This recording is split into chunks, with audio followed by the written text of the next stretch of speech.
Let's mic news at 7।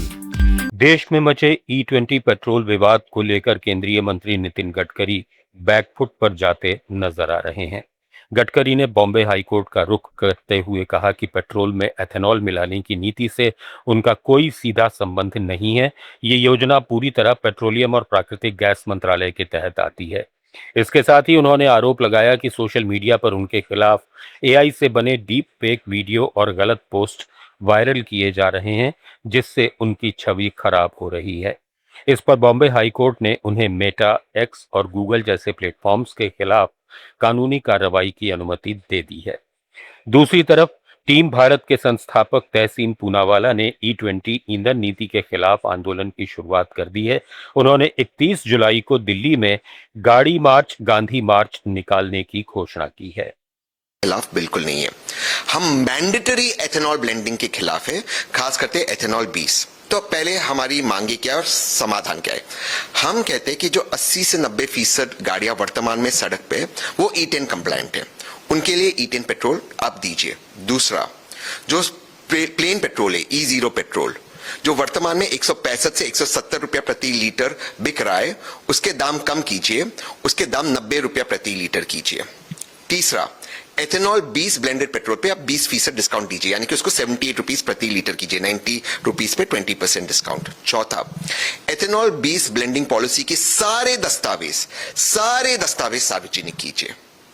पांचवा, जिन गाड़ियों में कोई समस्या आई है एथेनॉल 20 पेट्रोल के कारण, जो 2023 के पहले की गाड़ियां, एथेनॉल 10 कंप्लायंट गाड़ियां, उनके लिए कोई हल निकालिए। और आखिरी, श्री नितिन गडकरी जी जो लगातार मीडिया को और लोगों को धमकी देते कि एक्शन लेंगे, उन्होंने अपने मुंह से कहा था कि 15 रुपया प्रति लीटर पेट्रोल देंगे, वो झूठ था। वो लगातार इस बात का लोगों को थ्रेटन करते कि वो उनके साथ पेट्रोलियम मिनिस्ट्री नहीं, जो हम जानते थे, लेकिन वो उसके बारे में बात करते थे, क्योंकि ये परसेप्शन था कि एथेनॉल को प्रमोट कर रहे हैं और उनके बच्चे एथेनॉल के बिजनेस में एक कॉन्फ्लिक्ट ऑफ इंटरेस्ट है, उस पर बातचीत होनी। CJP के जंतर मंतर प्रदर्शन में छात्रों को खाना खिलाने वाले वॉलंटियर जुनैद मलिक ने सुप्रीम कोर्ट का रुख किया है। याचिका में उन्होंने आरोप लगाया कि पुलिस ने उन्हें रास्ते से उठाकर करीब 6 घंटे तक हिरासत में रखा, मोबाइल जबरन अनलॉक कराया, पूछताछ की और बाद में सुनसान जगह पर छोड़ दिया। जुनैद का यह भी आरोप है कि पुलिस ने उनके परिवार को बिना कानूनी प्रक्रिया के परेशान किया।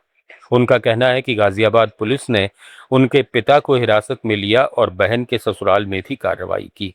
सुप्रीम कोर्ट में उन्होंने मांग की है कि उनके परिवार के खिलाफ आगे कोई कार्रवाई न हो और पूरे मामले की निष्पक्ष और कानून के मुताबिक जांच कराई जाए।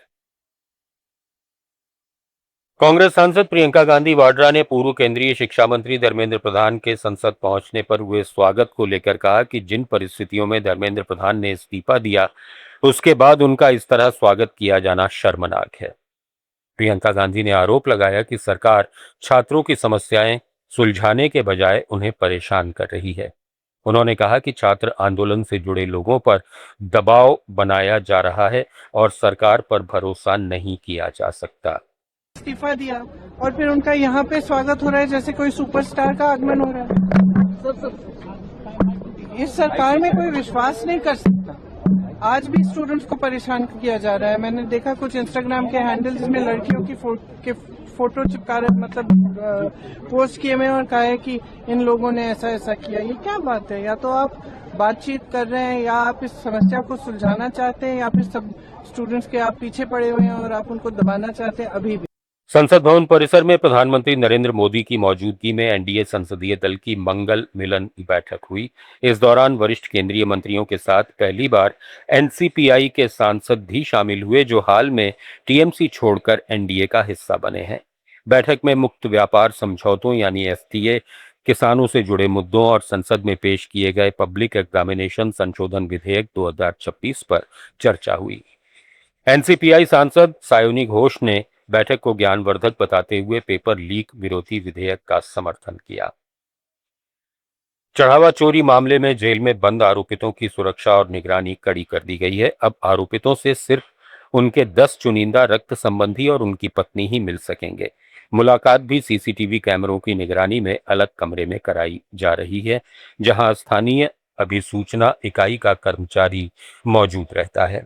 पुलिस आरोपितों से कस्टडी रिमांड और जेल में पूछताछ कर चुकी है। जांच के दौरान वाहन, आभूषण, नकदी और संपत्ति से जुड़े दस्तावेज बरामद हुए हैं, जिनकी एसआईटी गहन जांच कर रही है। न्यूज़ एट 7 में फिलहाल इतना ही। बने रहिए लेट्स स्माइल के साथ।